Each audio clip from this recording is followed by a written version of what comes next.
Cumprimentamos a todos que nos acompanham em mais uma palestra do Centro Espírita Caminho do Evangelho. Como habitualmente fazemos, convidamos os companheiros e as companheiras para que oremos a fim de favorecermos a nossa sintonia com a equipe espiritual e a assistência através das reflexões que teremos a seguir. Senhor Jesus, ampare a cada um de nós que aqui nos reunimos em torno do seu ensino, do esclarecimento da doutrina espírita. Que possamos, Jesus, nos permitir penetrar a intimidade pela sua mensagem consoladora, edificante, libertadora. Agradecidos pela presença amiga dos benfeitores espirituais em nossa vida, aos quais rogamos o auxílio para nossa compreensão e sensibilização na mensagem que hoje refletiremos. Que assim seja.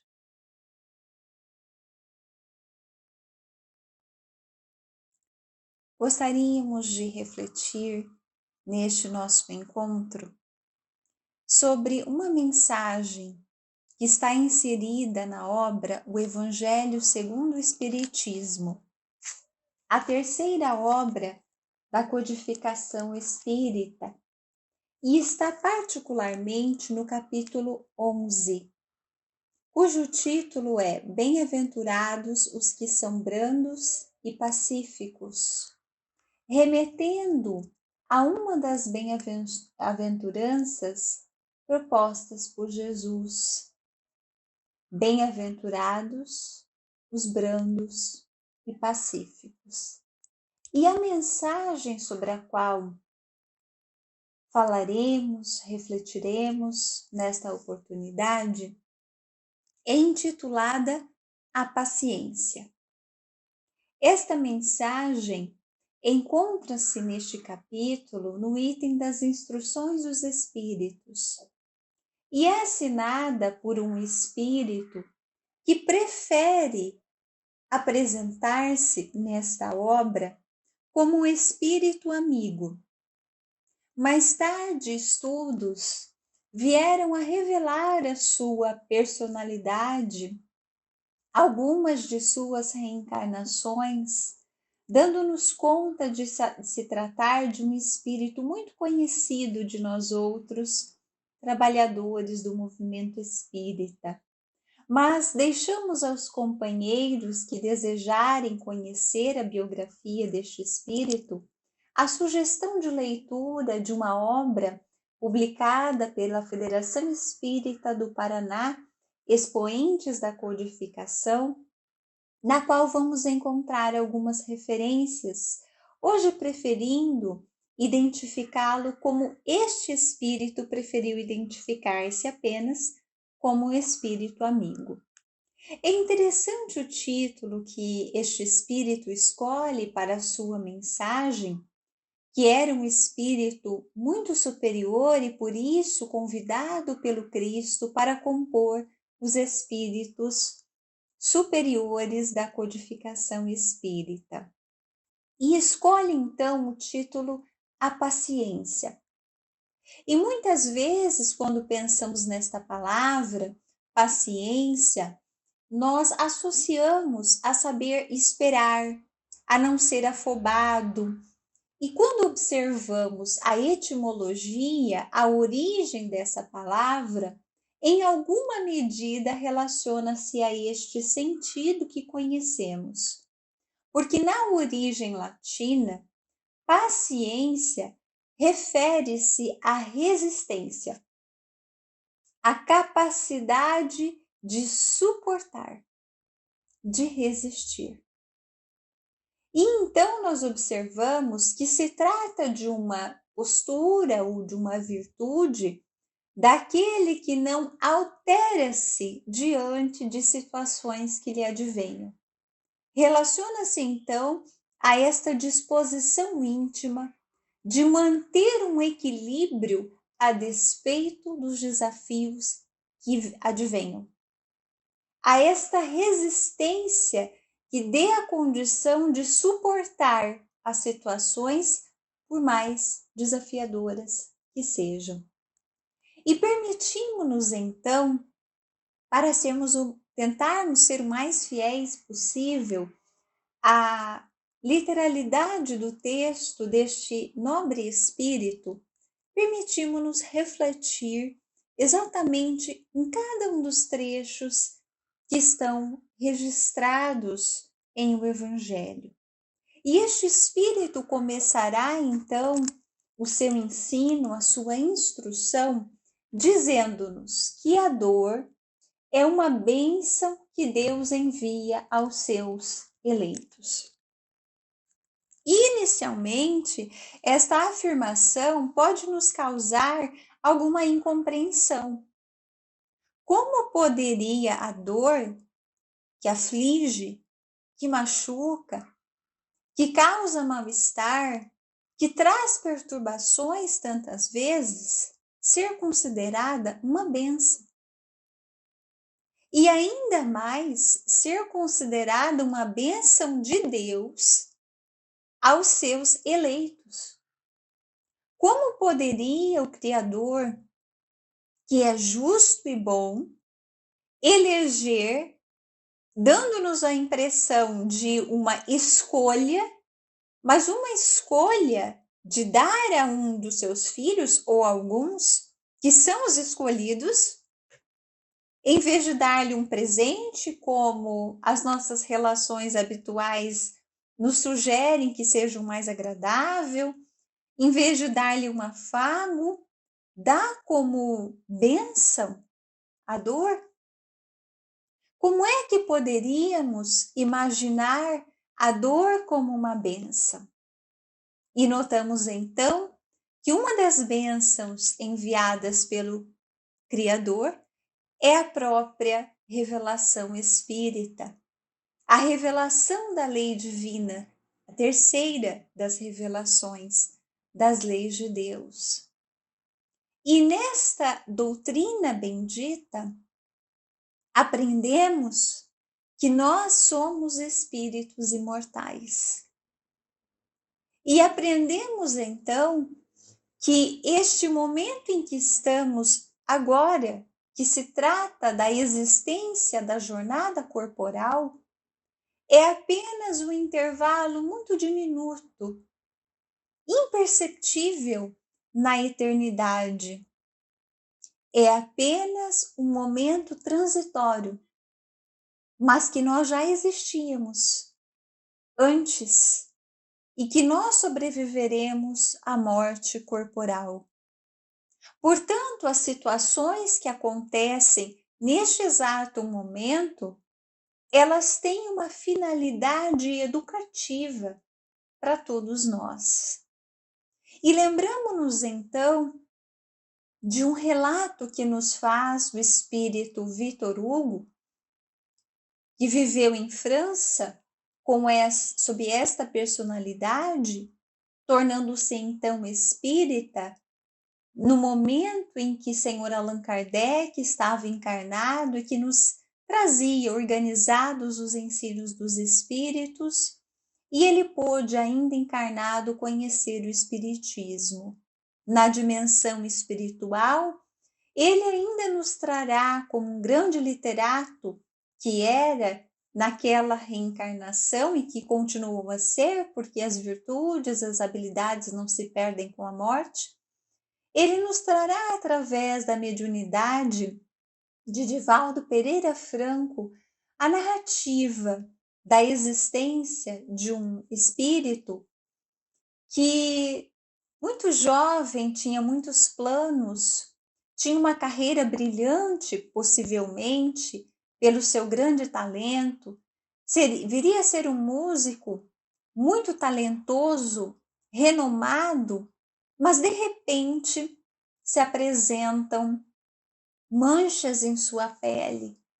Embora fosse dotado de condições financeiras que lhe permitiam buscar os melhores médicos à época, ele vai encontrar um especialista em dermatologia que lhe dirá que ele estava então acometido por hanseníase. No momento em que este jovem esteve reencarnado em nosso país, a hanseníase, além de uma moléstia altamente contagiosa, o que exigia o isolamento e a falta de um contato proximal, era também incurável, progressiva, gerando a degeneração do organismo físico. E no momento em que este jovem, que teve a bênção da doutrina espírita em sua vida, é internado num hospital voltado ao tratamento de hansenianos, em uma colônia isolada da sociedade, e que por relações muito conturbadas com seus familiares, que tinham uma matriz de indisposições, de indiferença, até mesmo no seio maternal, de uma mãe que no fundo tinha uma raiva profunda do seu filho sem que pudesse compreender, mas que tinha matriz numa existência anterior, em que ele a feriu muito gravemente, chegando a matar a mãe daquela jovem que reencarnará como sua mãe. E naquele momento, num transe de solidão e de dor profunda, ele entra em desespero e tem um impulso de suicidar-se, tentando fugir, porque em verdade ele já havia, em reencarnação anterior, tentado se evadir pelas vias do suicídio. Então trazia essa matriz, esta tendência, porque havia se comprometido nessa área. Mas então ele, num desespero em que mal podia orar, ele adormece e se apresenta um espírito benfeitor, seu anjo guardião, e permite-lhe, durante o sono do corpo, rememorar algumas das experiências reencarnatórias anteriores, em que ele havia praticado desregramentos na área da sexualidade, em que ele havia praticado até mesmo homicídio, culminando numa dor profunda quando se dá conta de algumas de suas atitudes, em que ele achou que iria passar sem responsabilização e tentou evadir-se pelo suicídio. Mas não mata, senão o corpo, aumentando a carga de dores para o espírito imortal. Então, ali reencarnado, juntamente com espíritos com quem ele fez inimizades e que reencarna como seus familiares numa família bastante complexa. E então, no momento em que ele se dá conta de que havia feito desregramentos, desviado muitos corações, e ele não poderia, então, naquela reencarnação, desfrutar da afetividade de um coração amigo, a afetividade conjugal. E ele só podia dispor do amor honesto, afetivo, fraternal e maternal de um espírito que veio como sua evangelizadora na evangelização infanto-juvenil. E ele então pensa que ele não era um espírito recém-criado, que se Deus é justo e bom, aqueles padecimentos tinham uma origem. Então aquele sonho fez com que ele se desse conta: uma hora semeamos, outra hora é preciso colher. E é natural que quando a semeadura tenha sido de espinhos, venhamos depois a nos machucar. Então ele se dá conta, de fato, a dor é uma bênção que Deus envia a seus eleitos, no sentido de que a dor que venhamos a experimentar durante a reencarnação é a oportunidade de corrigirmos erros muito graves de um passado delituoso. É a oportunidade de nos colocar em sintonia com o Criador. Porque há dores que nenhum remédio na matéria é capaz de amenizar. Então é aquele impulso que somente pode nos levar para frente. A dor é a bênção para os eleitos, porque aqueles que padecem a dor são espíritos que já estão em condições de reparar. Porque o fato de não padecermos desafios maiores não significa que não tenhamos equívocos a corrigir. É possível que os tenhamos em larga cota, mas que talvez ainda não tenhamos as condições para isto. Então, aquilo que praticamos de equívoco no atacado, vamos corrigindo no varejo. Mas o fato de estarmos num momento da existência em que aparentemente estejamos numa condição de aparente pacificidade, não significa que logo mais não nos advém aquela situação educativa que acabe por ferir. Mas então será a condição, a circunstância para que nós possamos amadurecer e fazer este exercício de paciência, de resistência moral, conforme a origem da palavra. Então, quando a dor advém, o convite e a reflexão que o Espiritismo nos faz é: esta situação me demonstra que eu tenho condições de superar, ainda que possa parecer insuportável. Que em alguma medida, algo que não estava adequado, eu fiz. E que esta é a chance de despertar e de mudar algo em mim. Eventualmente, posso não ter graves comprometimentos para reparar com aquela situação, e poderá ser não uma expiação, uma retificação, mas uma prova.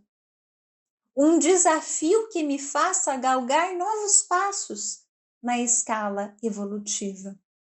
De qualquer forma, é uma bênção. Porque poder reparar um erro e não ser condenado eternamente é uma bênção providencial. E poder passar por uma prova que nos promova, que nos faça crescer, amadurecer, amelhar novos aprendizados, é uma bênção providencial. E então seguirá um espírito amigo. Não vos aflijais, pois, quando sofrerdes. Antes, bendizei de Deus onipotente, que pela dor neste mundo vos marcou para a glória no céu. Reflete o espírito Victor Hugo, falando de Lucian, este personagem real, que narra nesta obra que referimos, Sublime Expiação. Que a hanseníase, as marcas lepromatosas que lhe surgiam na pele, eram apenas o eclodir exterior de suas marcas e feridas morais. Quando ele praticava desatinos, ele estava gerando uma distonia vibratória em seu corpo espiritual. E a consciência, aonde está registrada a lei divina, marca-nos, chamando-nos a atenção sobre os efeitos das escolhas que fazemos. E ainda que tentemos tolher a consciência, essa pobre escorraçada consciência, muitas vezes tolhida, uma hora se faz ouvir. E é então o momento de nós juntarmos os cacos para reconstruir.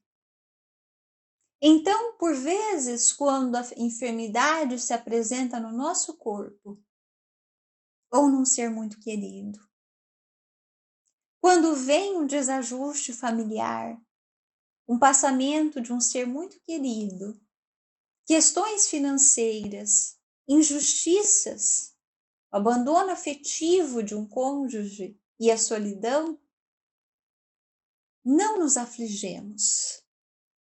Bendigamos Deus onipotente que pela dor no mundo material nos marcou para a glória no céu, querendo dizer que se vivenciarmos esta experiência desafiadora com paciência e com resignação, nós estaremos nos libertando de marcas muito profundas que acabam por nos ferir.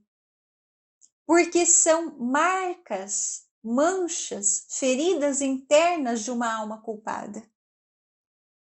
Então, por vezes, dói muito a ferida exterior, mas pior seria aquela dor moral da culpa, daquele que errou e ainda não pôde reparar.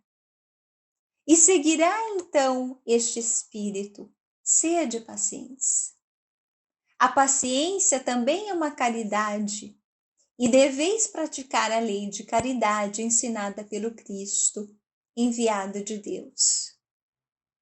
Imaginemos por que será que este Espírito faz um apelo para sermos pacientes.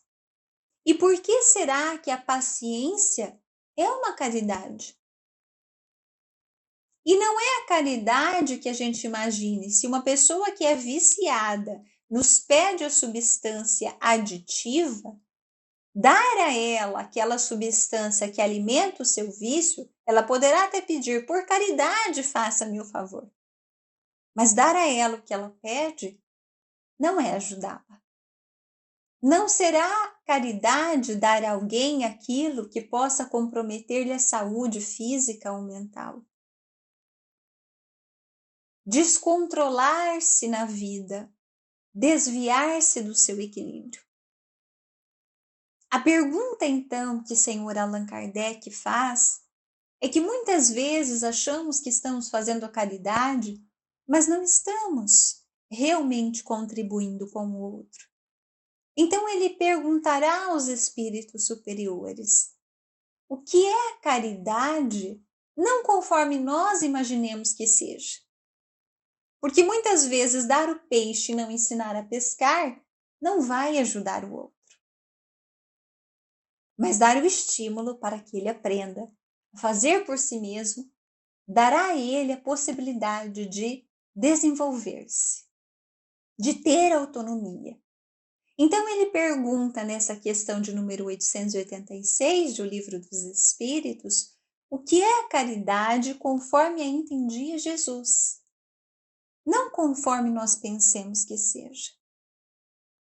E os Espíritos respondem que a verdadeira caridade, conforme entendia Jesus, é a benevolência para com todos, a indulgência para com as faltas alheias e o perdão das ofensas. E aí imaginemos, quando vem uma situação desafiadora, se a nossa atitude é de rebeldia, esta é uma atitude que promove um espaço, uma ambiência pacífica e salutar à nossa volta, com aqueles que convivem conosco.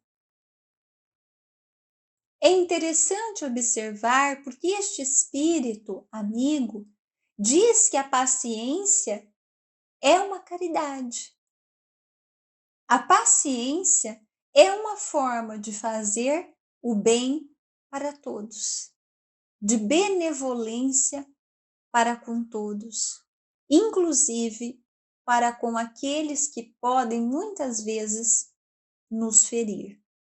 E é por isso que segue este espírito a caridade que consiste na esmola dada aos pobres é a mais fácil de todas. E isto ainda para muitos de nós, apegados à matéria, é muito difícil, ainda que estejamos tantas vezes com tanto supérfluo, conseguir dividir um pouco do que temos. Mas ela diz, esta entidade veneranda, que a esmola dada aos pobres não deixa de ser caridade. Não deixa de ter um valor, especialmente no momento social que vivemos, em que há muitas necessidades para serem atendidas. Mas ela diz que esta forma de caridade material, a beneficência, é a mais fácil de todos. Outra há, porém, muito mais penosa e, consequentemente, muito mais meritória. Então, quanto maior o desafio, maior o mérito. Qual seria a caridade muito mais penosa do que dar coisas, mas também muito mais meritória se vivenciada? A de perdoarmos aos que Deus colocou em nosso caminho para serem instrumentos de nosso sofrer e para nos porem à prova a paciência. A indulgência e o perdão são, de fato, caridade. E termos paciência com aqueles que muitas vezes nos fazem sofrer e às vezes vinculados a nós pela consanguinidade e que estão dentro do nosso próprio lar. Ou às vezes que estão no nosso ambiente de trabalho, em que passamos horas a fio durante um dia. A paciência, no sentido desta resistência moral, de suportar provocações, ofensas, indiferença, isto é uma forma de caridade. E isto é realmente muito penoso, mas é muito meritório. Nós resistirmos ao mal que nos façam, no sentido de não ceder e devolver o mesmo mal, é uma resistência que nos dá muita fortaleza moral. E perguntaríamos, é fácil? E este próprio Espírito diz que não é. E assim complementa, a vida é difícil, bem o sei. Não estamos dizendo que seja simples, que seja fácil. E não é. Não é porque muitas vezes o nosso orgulho ferido grita e diz, reaja. Mas, diz esse Espírito, por que a vida é tão difícil? Compõe-se de mil nadas, que são outras tantas picadas de alfinetes, mas que acabam por ferir. Nós poderíamos imaginar a picada de um alfinete. É uma pontinha quase não visível, quase insignificante, mas fere.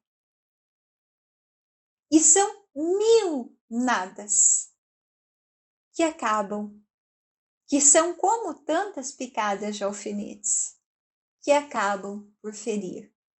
Mas fere principalmente este algoz interno, que é o nosso orgulho, que é este senso de impor-nos, de não aceitarmos situações que possam gerar para nós essa posição de subalternidade. E de fato, não é agradável receber uma ofensa, uma indelicadeza. Mas será que também nós outros não agimos assim nunca com ninguém? E como então resistir a estes mil nadas que acabam por ferir e que tantas vezes nos levam a este desânimo profundo, a um estado depressivo de alma? Ou tantas vezes vão gerar em nós, quando nos falta a resistência, a paciência, estes impulsos de violência, de rebeldia, de reatividade. Como então encontrarmos essa resistência de nos mantermos apesar destes desafios? Então, este Espírito nos oferece alguns caminhos para seguir. O primeiro deles, dirá este Espírito amigo: se, porém, atentarmos nos deveres que nos são impostos, nas consolações e compensações que, por outro lado, recebemos, havemos de reconhecer que são as bênçãos muito mais numerosas do que as dores. Então, quando nos advier aquela situação extremamente desafiadora, como se nós não fôssemos suportar, que nós pensemos é a proposta deste Espírito, que nós prestemos atenção, atentemos nos nossos deveres. Então, pensarmos na parte que nos compete, nos nossos compromissos, desde aqueles mais comezinhos do dia a dia, os profissionais, os domésticos, os familiares, ocuparmos a nossa mente em buscarmos estes afazeres que nos ocupem e que façam com que nós demos conta dos nossos deveres, em vez de nos fixarmos naquela ideia repetitiva, naquela monoideia da injustiça que sofremos, do descumprimento do dever pelo outro. Isso não vai resolver. Então, a mágoa e o ressentimento, ou seja, o sentir de novo aquela emoção destrutiva, não vai solucionar. Então, o primeiro recurso que este Espírito nos propõe é atentarmos nos deveres que nos são impostos e não dos demais, aos quais cabe observar a sua parte que lhe compete. Mas ela pede, então, esta entidade espiritual, que também atentemos, além dos deveres, focando e trabalhando naquilo que nos diz respeito, que nós atentemos nas consolações e compensações que recebemos. Então, observar quando uma coisa dá errada, parece que o nosso dia acabou, a nossa semana acabou. Mas se observarmos todos os dias da semana, o mês, os meses, será que essas situações desafiadoras são as que predominam quantitativamente? Ou será que na maior parte do tempo nós temos tantas consolações? E mesmo diante desses desafios, lembrando do caso referido do jovem Lucian, que não tinha no seu núcleo familiar espíritos, porque ele não fez exatamente escolhas que lhe permitissem estar entre os seus afins, e tinha então de reharmonizar-se com um grupo de espíritos, e a consanguinidade foi o recurso da providência divina. Mas não eram de fato espíritos amigos. Mas ele estava absolutamente sozinho, abandonado? Não. Ele teve sim corações afetivos, amigos, inclusive a sua evangelizadora.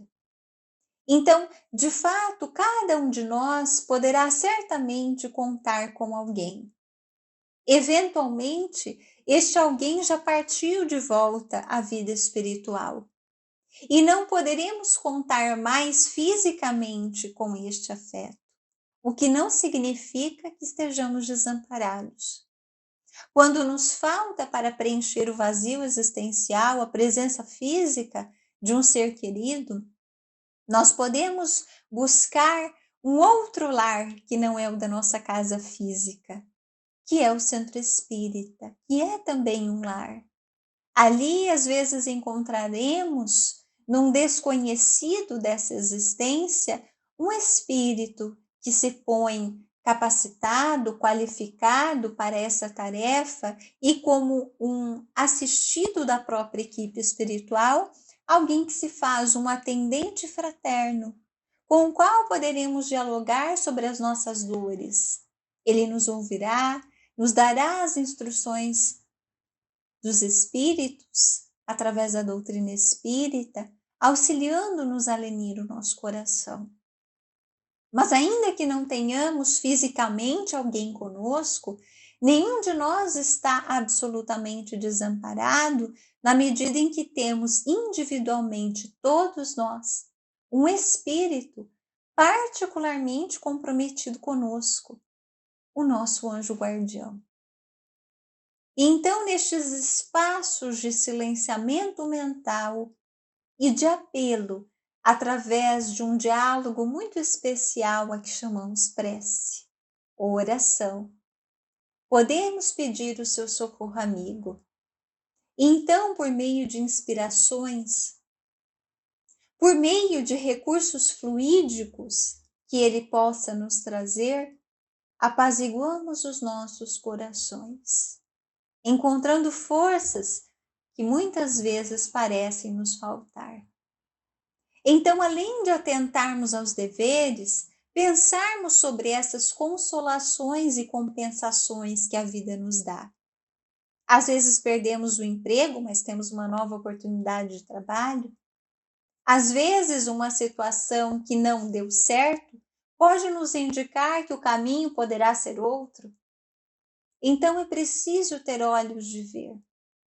Ou às vezes, poderia dar certo e seria bom, mas também não conseguir o que eu quero é um exercício de humildade e de resignação. Então, algo tem a me oferecer e eu preciso então buscar, porque se eventualmente uma situação educativa não é aproveitada, outra semelhante virá. Até que eu, como espírito, faça o aprendizado que eu já tenho condição de fazer. E por isso fui eleito para passar por aquela situação, porque já estou em condições de vivenciá-la. E diz então este espírito que se observarmos então essas consolações, essas compensações, teremos de reconhecer que as bênçãos são muito mais numerosas do que as dores. Ainda que sejam profundamente intensas, que firam intensamente e que muitas vezes pareçam insuportáveis, elas são pontuais e passam. E na maior parte do tempo, vivemos num regime de alguma tranquilidade que nos permita suportar estes momentos mais desafiadores. E ainda diz este espírito, o fardo parece menos pesado quando se olha para o alto do que quando se curva para a terra-fronte. Muitas vezes dizemos, mas eu gostaria de ter uma situação econômica mais favorável, uma situação de saúde melhor, e ver aquele vizinho, ele está tão bem, eu estou aqui com padecimentos. Mas às vezes me esqueço de olhar para o vizinho da outra casa, que está numa situação muito mais penosa que a minha. Então, olhar para o alto será, sim, orar. Transpor essa condição de dor através da busca do auxílio de um espírito superior que possa, então, me dar os recursos que me faltam através da prece. Mas também este ato de olhar para o alto significa também pensar e olhar para mim mesmo como um espírito imortal. E pensar no momento atual como um momento apenas. Mas eu tenho um passado. E a vida continuará. Então, este momento agora, por pior que possa ser, também passará. Então, isto é olhar para o alto e não curvar para a terra-fronte. Eu deixo de olhar aqui e agora e amplio a minha visão. E entendo que o que eu estou vivenciando é justo e poderá ser bom para mim, se eu me permitir. Mas também poderá prevenir que eu tenha quedas muito mais graves. Porque às vezes, quando vem a dor, está me indicando que eu preciso tomar alguma providência para evitar uma dor maior. Então, por isso, quando vamos fazer escolhas, dirá o Espírito Victor Hugo na obra que referimos, antes de tomar atitudes que nos gerem uma satisfação imediata do aqui e do agora, pensemos que consequências elas me trarão. Oremos e meditemos, porque se hoje dói, é porque em algum momento este espinho que me machuca a carne, eu semeei. Eu não tenho como voltar atrás, mas eu tenho como observar se eu estou semeando flores ou se eu continuo a semear espinhos. E a paciência, então, é este exercício de resistência, de evitar o murmúrio, de compreender e de se predispor a aprender, por mais desafiador que seja o desafio que estejamos passando. E então concluirá este espírito amigo. Coragem, amigos. Tendes no Cristo o vosso modelo. Mais sofreu ele do que qualquer de vós, e nada tinha de que se penitenciar. Como o espírito do seu nível evolutivo, com a sua pureza, Jesus nada tinha que expiar. Mas isso não fez com que ele não padecesse, nos dando o seu exemplo da virtude da paciência. Ao passo que vós, diz este Espírito, tendes de expiar o vosso passado e de vos fortalecer para o futuro. Sede, pois, pacientes, sede cristãos. Essa palavra resume tudo. Recordamo-nos de Senhor Allan Kardec, numa narrativa um tanto quanto interessante. Ele disse, neste registro depois compilado após a sua morte em obras póstumas, que muitas vezes ele encontrou companheiros que se diziam amigos honestos, que o abraçavam pela frente, apunhalando-o pelas costas. E ele diz que machucava muito, feria. Não ter um companheiro de ideal leal, de vida leal, com quem possamos contar, machuca. Mas ele diz da sua estratégia, olhar para o alto, como diz a mensagem. E ele pensava, um dia meu corpo morrerá. E eu voltarei à vida espiritual. E terei a possibilidade de ver todas as escolhas que fiz na jornada carnal. O que gostaria de ver? Que cenas gostaria de protagonizar? Esta reflexão nos coloca a pensar. A reencarnação é uma oportunidade de expiar equívocos anteriores, mas é também uma prova que pode nos auxiliar a sermos espíritos melhores. Este momento é muito difícil para todos nós, já que não fizemos todas as aprendizagens. É natural que machuque, é natural que exija trabalho, é natural que, em alguma medida, as lágrimas caiam de nossos olhos que não as possam suportar. E então, que fazer? Atentar nos deveres que nos são impostos, nas bênçãos e consolações que recebemos todos os dias, e pensarmos que esta dor é bendita, porque já estamos em condições de a suportar. E se formos pacientes, nós voltaremos à vida espiritual com a sensação de paz daquele que cumpriu o seu dever. Bem-aventurados os brandos e pacíficos, porque possuirão a terra. Bem-aventurados aqueles de nós que soubermos vivenciar estas situações educativas com sabedoria e nos permitindo aprender com elas. De fato, quando nós estamos com uma pequena ferida na pele, por exemplo, fazemos um curativo, arrancamos-lo com toda a força, mais machucará. Mas se formos cautelosamente, tirando o tampão, a dor ali está, mas vai ser mais amena. Se nós tivermos resistência, a paciência, a confiança em Deus, talvez as dores não cessarão, mas certamente isso nos predisporá ao auxílio da equipe espiritual e as forças que nos faltam serão supridas pelos mentores que estão sempre presentes.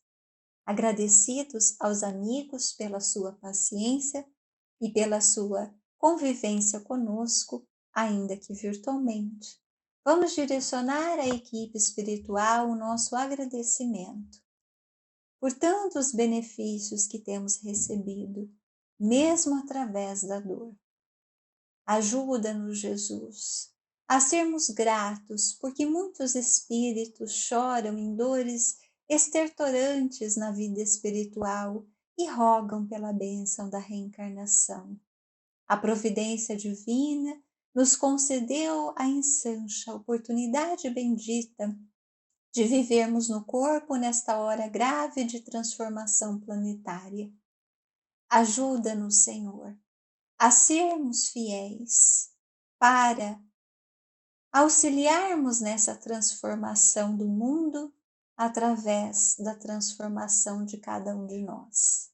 Agradecemos a presença dos benfeitores espirituais, a sua assistência, os fluidos de refazimento, rogando as tuas bênçãos para todos nós.